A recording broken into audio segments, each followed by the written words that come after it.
보통 어른들이 아이들이나 학생들을 칭찬할 때 자주 하는 말이 있습니다. 그 아이는 참 머리가 좋다, 똑똑하다, 공부를 잘한다. 보통 이런 칭찬들을 많이 합니다. 머리가 좋다는 것은 무엇을 말하느냐면 일반적으로는 지능지수가 높다는 것을 말합니다. IQ라고 그러죠. 지능지수. 우리 사회가 어떤 기술이나 솜씨보다는 이 뭡니까? 학문을 하는 이런 인문사회 계열 이런 쪽을 좀 우대하다 보니까 머리 좋은 사람, 똑똑한 사람을 많이 찾습니다. 그래서 지능지수가 높은 사람, 학업 성적이 좋은 사람을 다른 사람들보다 높게 평가합니다. 그런데 이 사람이라는 존재가 이 머리만 좋다고 해서 유능한 사람은 아닙니다.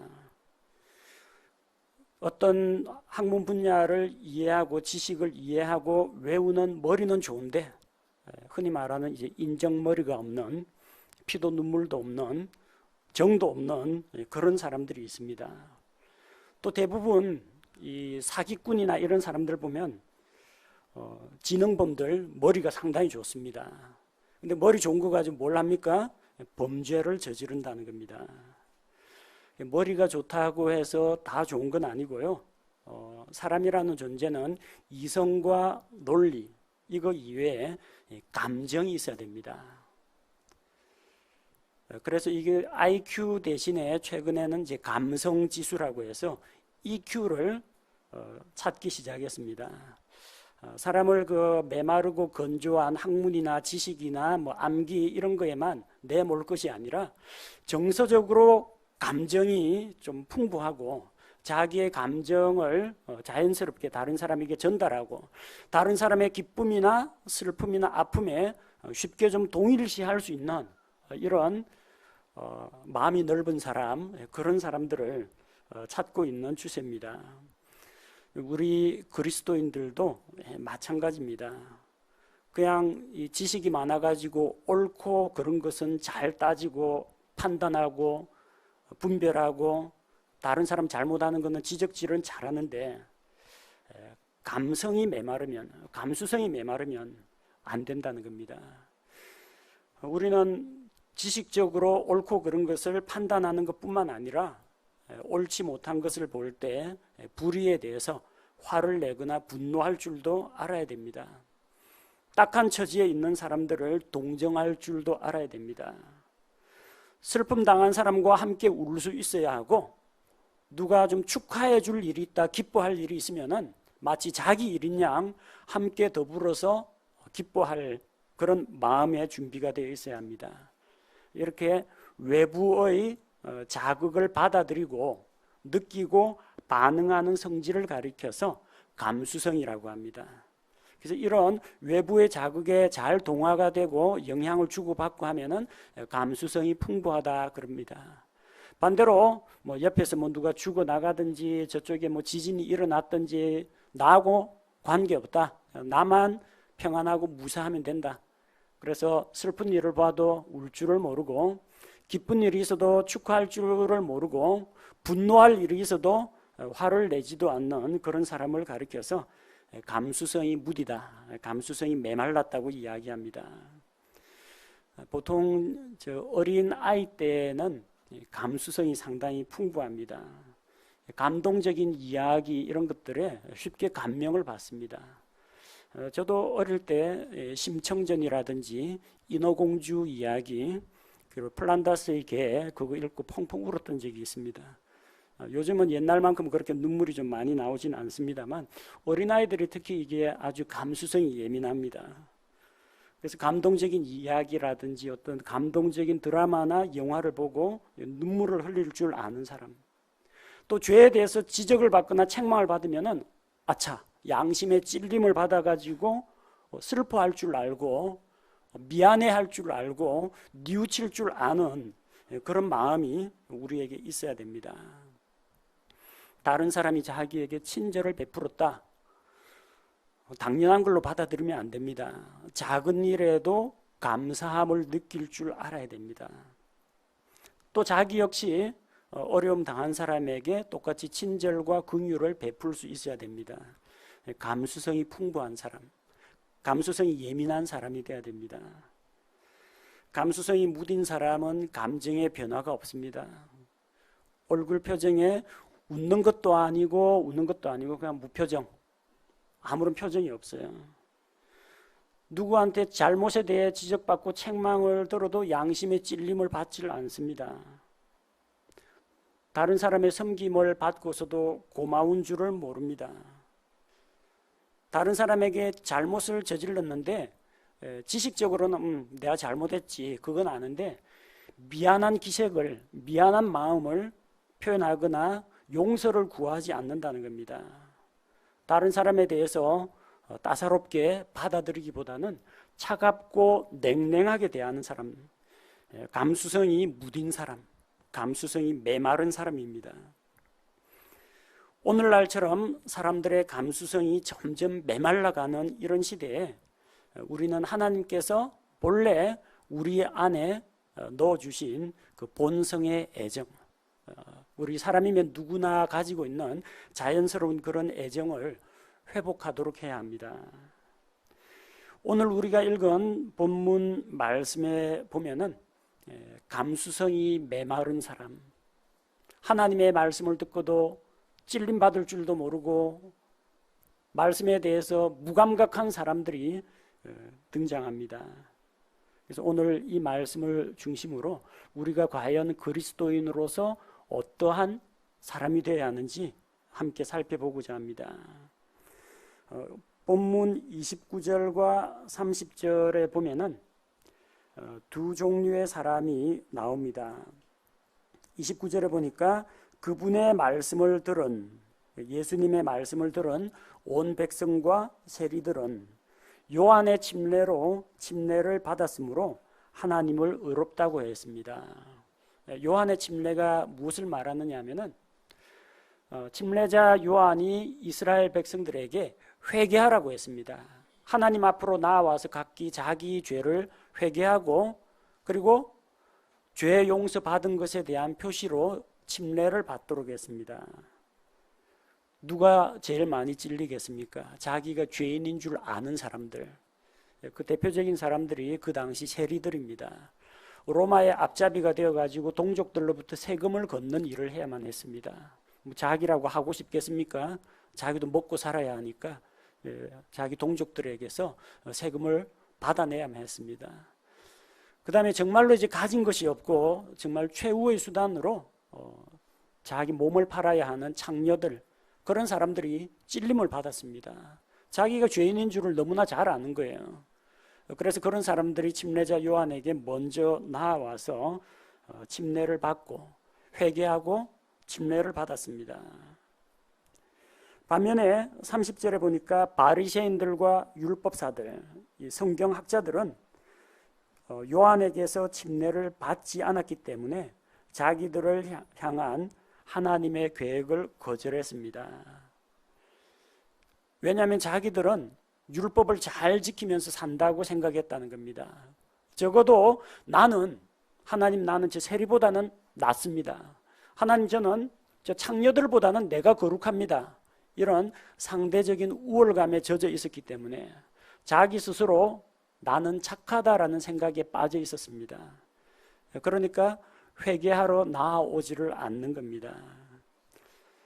침례자 요한은 사람들에게 하나님의 계획을 설명했습니다. 하나님의 계획이 무엇입니까? 요한을 먼저 앞서 보내서 메시아 예수 그리스도가 오는 길을 예비하고 하나님께서 보내신 예수 그리스도를 믿는 것이 하나님의 일입니다.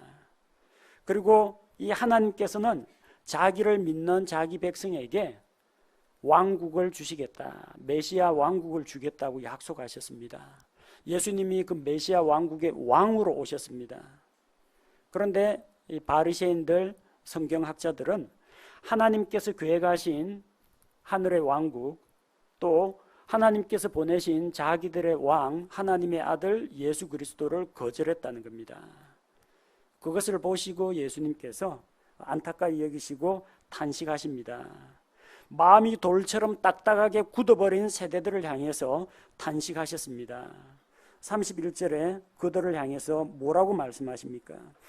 그런즉 내가 이 세대 사람들을 어디에 비유할까? 그들은 무엇과 같은가?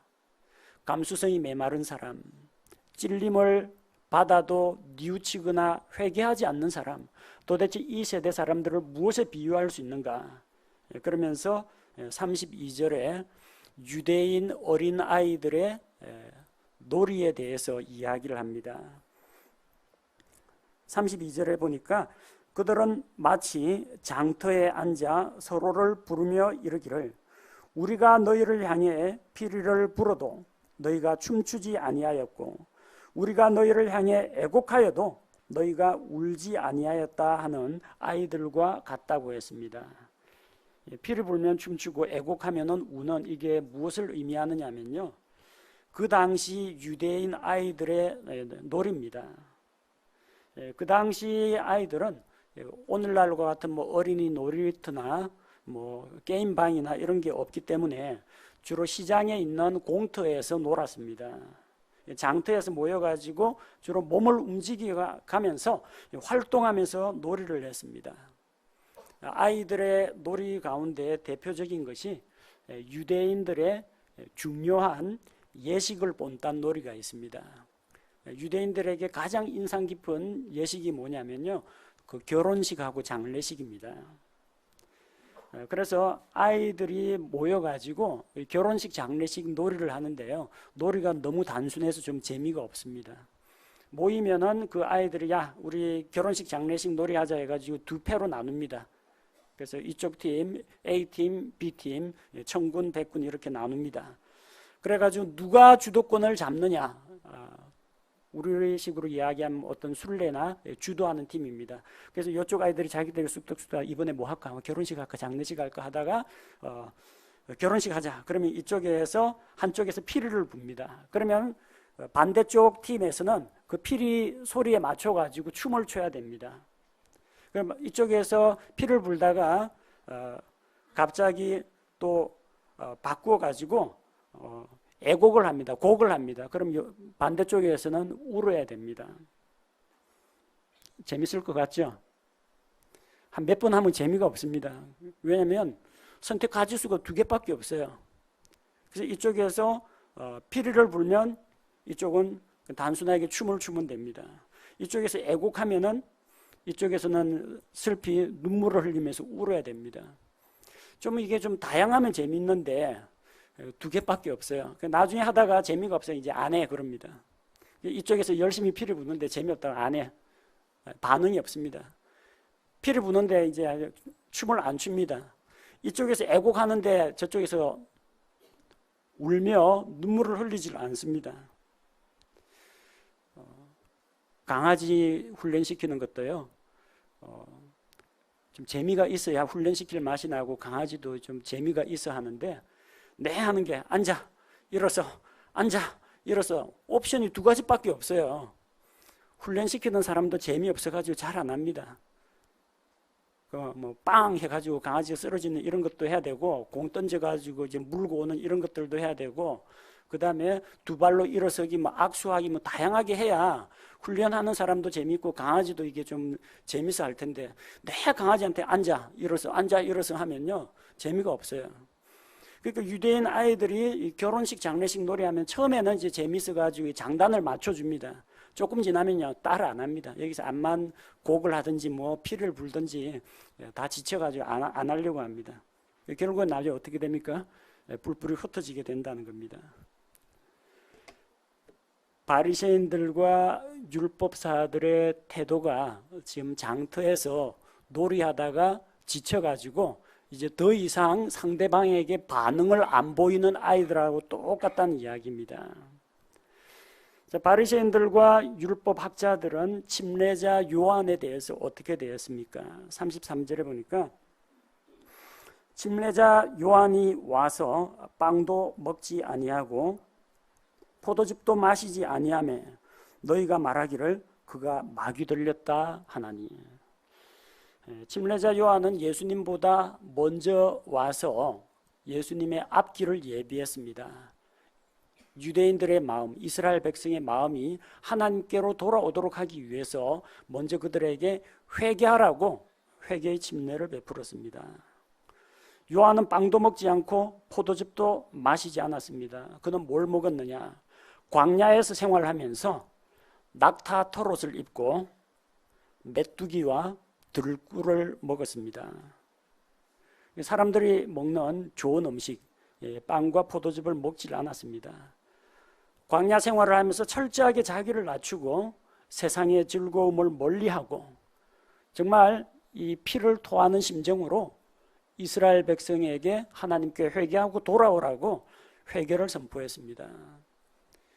그런데 이스라엘의 종교 지도자들이 볼 때는 대제사장이나 바리새인이나 서기관이나 율법학자나 사두개인들이 볼 때는 이게 보니까 자기하고는 뭔가 좀 다르다는 겁니다.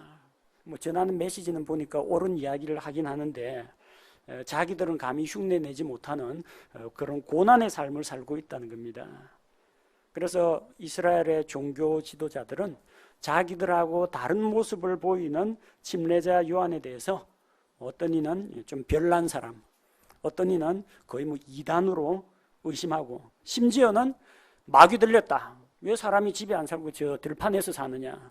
왜 우리처럼 불에 구운 빵을 먹고 이 포도즙을 먹으면 이게 우리의 일상적인 식사인데 야생에서 메뚜기하고 들꿀로 연명하고 있으니까 뭔가 이상하다는 겁니다. 마귀 들린 사람이라고 정죄했습니다. 어쨌든 자기하고 다르면 다 이단이라고 하는 게 이 종교 지도자들입니다. 마음이 무뎌진 종교 지도자들은 침례자 요한이 선포하는 하나님의 말씀에 감동을 받지 않았습니다. 침례자 요한이 그렇게 절실하게 왕국을 선포하고 회개를 촉구할 때 그들은 하나님 앞에 나와야 됩니다. 나와서 자기들의 죄를 자백하고 하나님 앞에 회개하고 회개에 합당한 삶을 살았어야 됩니다. 근데 오히려 배운 것도 없고 성경에 대해서는 무지한, 그러면서 항상 자기가 하는 행동에 대해서 하나님 앞에서 미안하고 부끄러운 마음을 가지고 있던 세리들과 창녀들은 하나님 앞에서 내가 죄인입니다. 애곡하면서 침례자 요한에게 나아와서 침례를 받았다는 겁니다. 그런 침례자 요한을 볼 때 뭔가 마음에 좀 숙연한 생각이 들고 또 찔림을 받아가지고 회개를 해야 되는데 그들의 마음은 차디차게 냉랭하게 굳어 있었습니다. 요한이 선포하는 그 말씀을 종교 지도자들은 받아들이지 않았습니다. 이번에 34절에 보니까 침례자 요한의 뒤를 이어서 이제 예수님이 사역을 시작했습니다. 바리새인들과 율법사들이 예수님에 대해서 어떤 반응을 보였습니까? 34절에 사람의 아들이 와서 예수님이 오셔서 먹고 마시매 너희가 말하기를 보라 음식을 탐하는 자요 탐식가요 포도즙을 많이 마시는 자요 세리와 죄인들의 친구로다 하는도다. 예수님께서는 침례자 요한하고는 조금 다르게 빵도 먹고 포도즙도 마셨습니다. 그리고 사람들을 위해서 자주 잔치를 열고 사람들을 잔치에 초대했습니다. 주님은 그 당시 이스라엘 백성들 사이에서 별로 환영받지 못하던 세리들을 불러다가 함께 음식을 먹고 그들에게 말씀을 전해주셨습니다. 예수님은 잔치의 신랑으로 오셨습니다. 신랑이 하객하고 같이 있을 때는 금식하고 고난 중에 있으면 안 됩니다. 함께 기뻐하고 음식을 먹고 해야 됩니다. 예수님은 죄인들을 찾아오셨습니다. 다 죄인들이긴 합니다만 그 가운데 자기가 죄인이라는 것을 철저하게 깨닫고 인정하는 세리들과 창녀들이 주님께 나왔습니다. 예수님은 그들을 받아주셨습니다. 반면에 감수성이 메마른 종교 지도자들은 예수님의 사역과 말씀을 보고 그걸 도저히 받아들일 수가 없었습니다. 예수님에 대해서 뭐라고 평가했습니까? 예수님의 메시지에 대해서는 평가가 없어요. 예수님 말씀이 하나님의 말씀이다. 그게 교리적으로 올바르다. 그런 이야기는 없어요. 뭐 갖고 평가했어요? 예수님은 음식을 탐하는 자다. 아니 침례자 요한이 와서 빵을 안 먹으니까 저 왜 빵을 안 먹지? 마귀 들린 거 아니야? 그러더니 이번에 예수님 빵을 먹으니까 빵 잘 먹네. 탐식가다. 예수님 침례자 요한은 들꿀을 먹으면서 이 달콤한 포도즙은 마시지 않았습니다. 마귀 들렸다 그러더니 예수님 포도즙 마시는 걸 가지고 포도즙을 좋아하고 많이 마시는 자로 규정을 합니다. 그리고 예수님이 세리와 창녀들, 죄인들과 어울리는 걸 보고 끼리끼리 잘 모이네.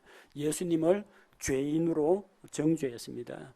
죄인들의 친구로다 했는데 같은 패거리라는 이야기입니다. 감수성이 메마른 세대는 무엇을 보고 듣든지 간에 반응이 없거나 비뚤어진 반응을 보입니다. 이쪽에서 즐거움의 표시로 피리를 불면 장단 맞춰가지고 좀 춤이라도 춰줘야 되지 않습니까? 뭐 춤이 안 나오면 웃고 박수라도 좀 쳐줘야 되지 않습니까? 이쪽에서 애곡을 하면은 같이 울어줘야 되지 않습니까? 근데 유대인들의 결혼식, 장례식 놀이에 지친 아이들은 무반응, 반응이 없어요. 피리를 불어도 춤추지 않고 여기서 애곡을 해도 눈물 흘리며 울지 않는다는 겁니다. 감수성이 메마른 이스라엘의 종교 지도자들, 대제사장, 서기관, 바리새인, 사두개인, 율법학자들 이런 사람들은 침례자 요한을 볼 때도 비판, 예수님을 볼 때도 비판, 이래도 비판, 저래도 비판입니다. 요한이 금식하면은 마귀 들렸다 정죄하고 예수님이 잘 먹으면 탐식가라고 비난을 합니다. 교회 시설이 너무 낡으면은 낡았다고 원망하고 불평합니다. 돈 좀 들여가지고 깨끗하게 보수하면 교회가 건물 꾸미는데 돈 쓴다고 합니다. 어느 장단에 춤을 추라는 겁니까? 이렇게 되면은 목사가 자식이 적으면 어떤 교인들은 우리 목사님은 부부간 금실이 안 좋네, 부부간 화목하지 못하네 그럽니다. 목사가 자식을 한 5명 낳으면은 우리 목사님 좀 너무 밝히는 거 아니야? 그러면서 안 좋게 생각합니다. 저거 나중에 다 우리가 돈대가 키워야 되는 거 아니야? 그런 식으로 비난을 합니다. 목사가 다른 교회나 어디 방송국이나 이런 데 설교 초청 받아가지고 대외 활동 열심히 하면은 목사가 자기 교회는 안 돌보고 밖으로 싸돌아다닌다고 비난하는 교인들이 있습니다. 또 그런 대외적인 활동 안 하고 오로지 자기 교회 목회만 집중하면요, 우리 목사님은 대외적인 신인도가 없어, 대외적으로 인기가 없어, 무능해, 그런 식으로 욕합니다. 목사 부인이 교회 일을 안 하면은 어째 목사 부인이 손도 까딱 안 한다, 그렇게 욕합니다. 또 열심히 일하면 목사 부인이 너무 나대는 거 아니야, 또 그럽니다. 우리 성도들은 그러지 않겠지만요, 이 감수성이 메마른 사람은요, 뭘 봐도 정상으로 안 보입니다. 무감각하거나 삐딱하게 생각합니다. 빵을 먹어도, 빵을 안 먹어도, 빵 안 먹으면 마귀 들렸다 그럴 테고, 빵을 먹으면 탐식가라고 그럴 테고, 어느 장단에 춤을 춰야 됩니까? 오늘날 우리 세대가 이성적으로 비판적인 생각을 가지고 지적질은 잘합니다. 꼬집어내는 건 잘합니다. 그런데 정말 상대방의 아픔에 대해서 좀 동일시해주고 함께 웃고 함께 우는 이런 건 부족하다는 겁니다. 하나님의 말씀을 듣고 지식적으로 착착 맞네, 저 성경 교리적으로 맞네, 목사 성경 잘하네, 이게 아니고 그 말씀을 들었는데 그 말씀이 나의 가정생활, 나의 학교생활, 나의 직장생활에 대해서 이렇게 지적하는구나, 그 깨닫고 뉘우치고 반성하고 회개하고 새로운 길을 모색해야 되는데 그런 걸 못한다는 겁니다.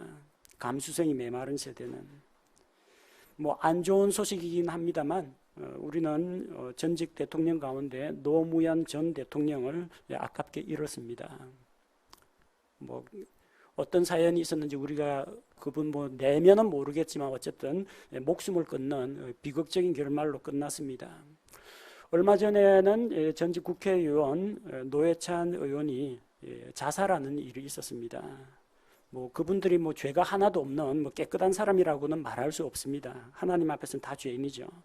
그러나 극단적인 방법으로 자살이라는 그런 방법, 생명을 끊어버리는 그런 방법은 올바른 선택은 아니라고 생각합니다.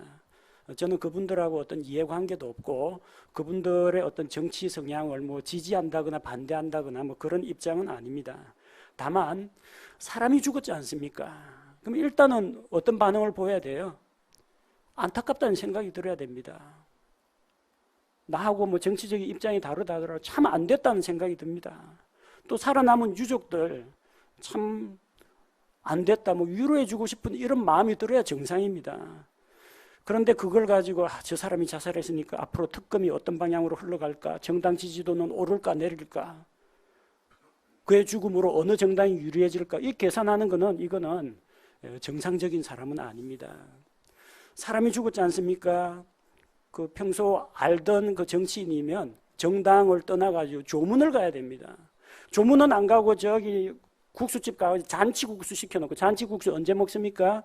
잔치할 때 먹는 겁니다. 잔치국수 시켜놓고 그거 먹으면서 죽은 사람에 대해서 조롱한, 이거는 인간적으로는 옳지 않은 일입니다. 얘는 이 정치 성향을 떠나가지고요, 인간적으로는 이 잘못된 일입니다. 오늘날 우리 세대가 이런 세대입니다. 자기하고 입장 다르면 감정적으로 동일시 해주지 않는다는 겁니다. 같이 울어야 되는데 울어주질 않는다는 겁니다. 잘 죽었다고 조롱합니다. 옛날에는 유괴 사건이라든지 뭐 살인 사건 일어나면 전 국민이 경악했습니다.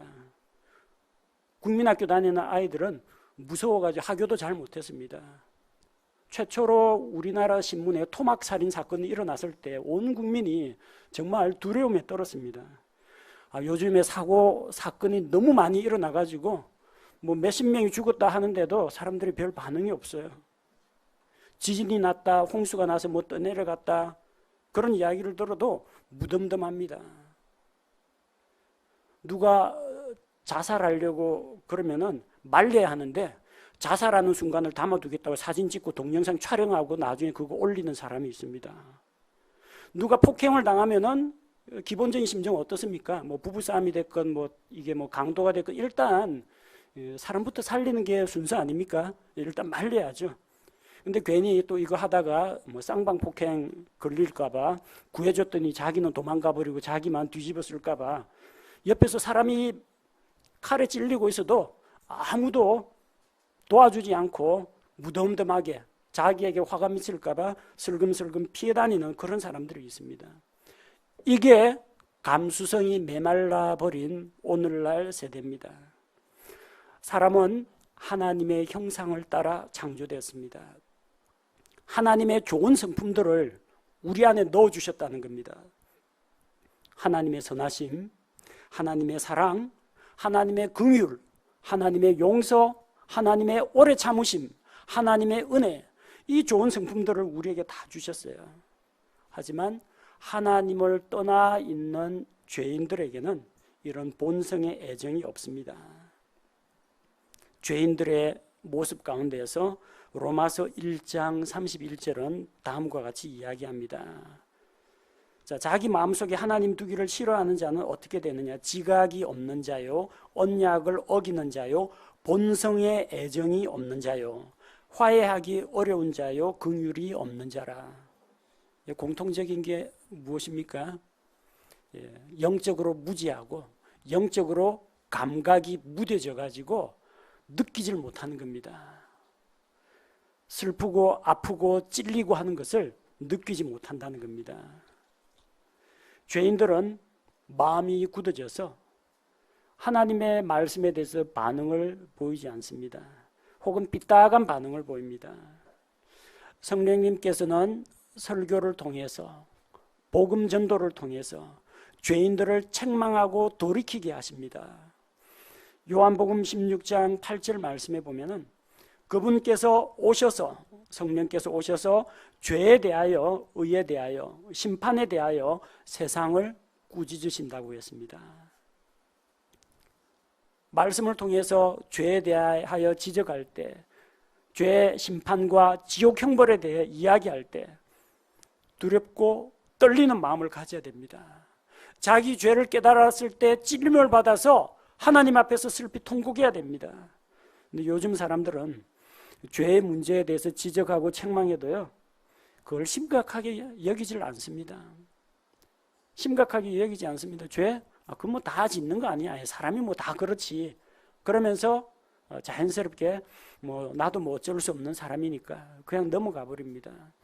죽은 이후에 있을 영원한 죄에 대한 형벌을 이야기해도 당장 이 세상에서 잘 먹고 잘 사는 것에만 눈이 어두워 가지고 자기 인생에 대해서 진지하게 고민하고 생각하지 않습니다. 왜 그렇습니까? 감수성이 메말라 가지고요. 복음의 메시지에 대해서 받아들이고 반응을 보이지 않는 겁니다. 구원받은 그리스도인도 예외는 아닙니다.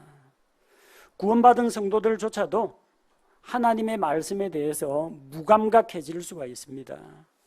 죄를 짓고도 그 죄로 인해서 슬퍼하지도 않고 회개하지도 않는 사람들이 있습니다. 고린도전서 5장 1절 2절 말씀을 보면 고린도 교회 안에 있던 육신적인 그리스도인 이야기입니다. 너희 가운데 음행이 있다는 말이 공공연히 알려졌는데 누가 이 간음했다는 거 그 교회 다니는 사람 다 압니다. 공공연히 알려졌습니다. 그런 음행은 이방인들 가운데에서도 거론되지 않는 것으로 불신자들도 이런 죄는 안 짓는다는 겁니다. 곧 어떤 사람이 자기 아버지의 아내를 취하였다는 것이라 자기 엄마하고 간음을 저질렀습니다. 그런데도 너희가 우쭐대며 고린도 교인들이 우쭐대며 오히려 슬퍼하지도 아니하고 이런 일을 행한 자를 너희 가운데서 쫓아내지 아니하였느니라.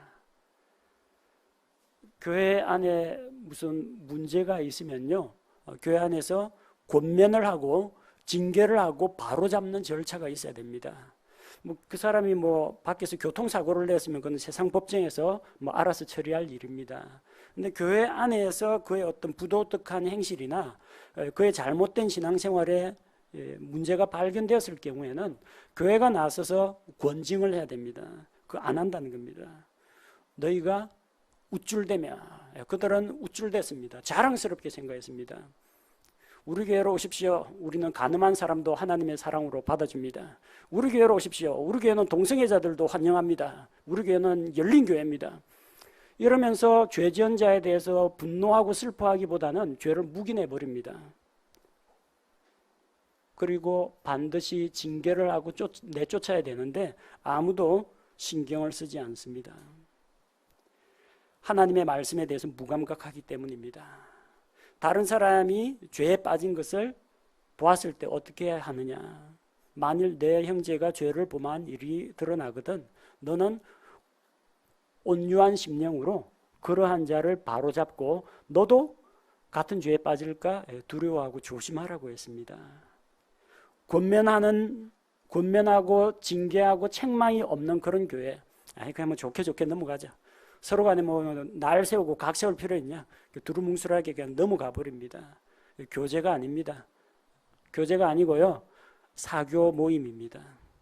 간식 놔두고 먹어가면서 이번에 새로 산 옷 이야기하고 자식 자랑 좀 하고 드라마 본 이야기하고 재밌게 놀다가 헤어지는 겁니다. 그게 무슨 그리스도인의 교제입니까?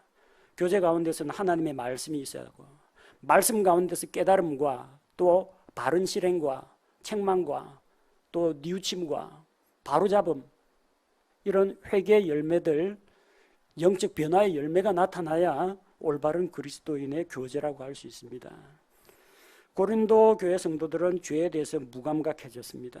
감수성이 없습니다. 옆에 형제가 죄를 짓건 흉악한 일, 부도덕한 일을 저지르건 내 일 아니다, 내 신앙 나만 지키면 된다, 그런 생각에 빠져 있었습니다. 이스라엘 백성은 하나님의 말씀을 듣기는 들었습니다. 말씀대로 나오기는 나옵니다. 그런데 마음은 딴 데가 있습니다. 에스겔 33장 31절 32절 말씀을 보니까 그들이 백성이 오는 것 같이 내게 오며, 대언자 말을 들으러 백성들이 모입니다. 내 백성같이 내 앞에 앉아 내 말들을 들으나, 나와서 대언자 앞에 앉아가지고 대언자가 전한 말을 듣습니다. 그런데 그것들을 행하려 하지 아니하나니, 하지만 그 말씀을 듣고 정말 그렇구나, 찔림을 받아가 회개하고 말씀을 따라 살지는 않는다는 겁니다. 순종은 하지 않습니다. 그들이 자기들의 입으로는 많은 사랑을 나타내어도 그들의 마음은 하나님에게서 멀어요. 그들의 탐욕을 따라가느니라. 보라, 내가 에스겔 대언자 너는 그들에게, 유대인들에게 고운 목소리를 가지고 악기를 잘 연주하는 자의 심히 사랑스러운 노래같이 되었나니.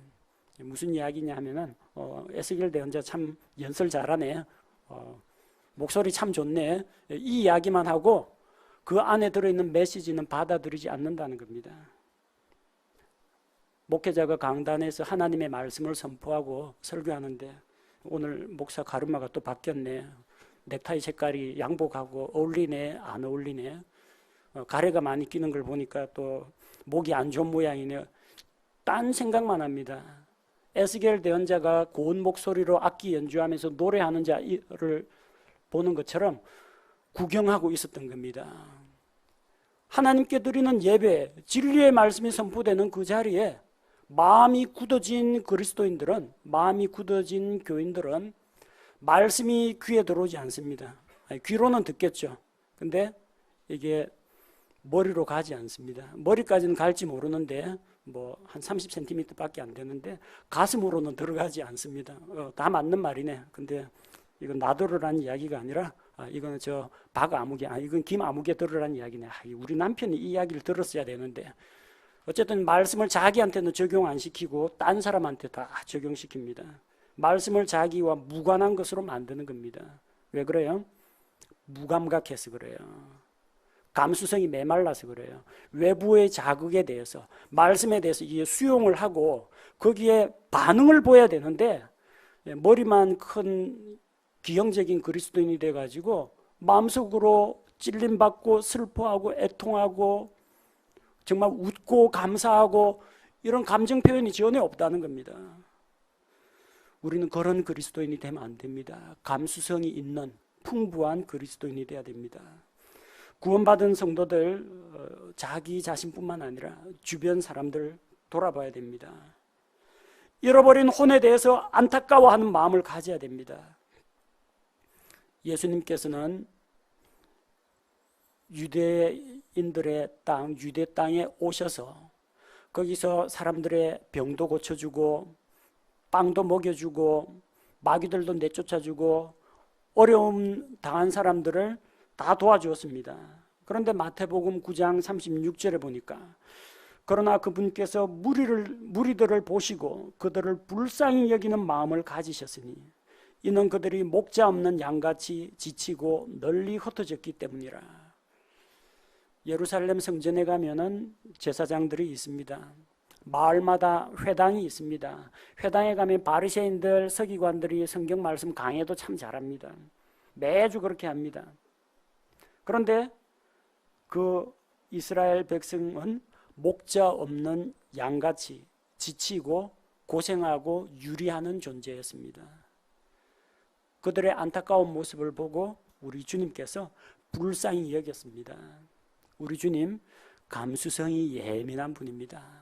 다른 사람의 아픔, 슬픔을 자기 것으로 받아들일 줄 아는 분입니다. 우리도 그 예수님을 본받아야 됩니다. 복음을 듣지 못하고 죽어가는 자들 안타깝지 않습니까?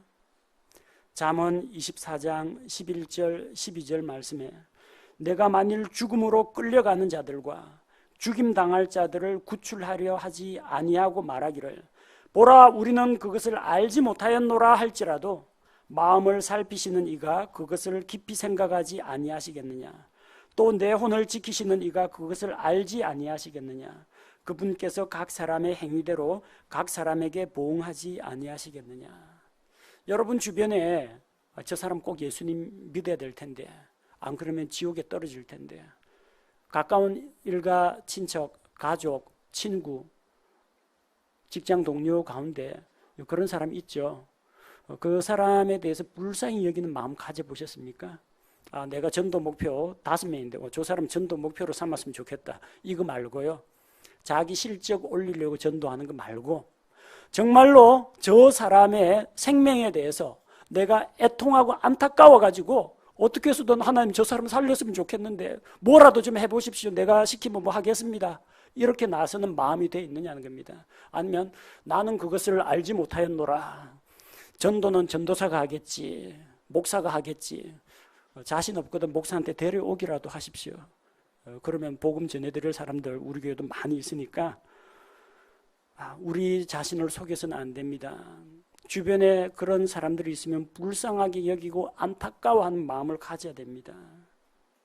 말씀을 들을 때 찔림을 받아야 하고 잃어버린 혼들에 대해서 안타까워 여기는 마음, 그런 감수성, 감성이 있는 그런 그리스도인이 돼야 됩니다.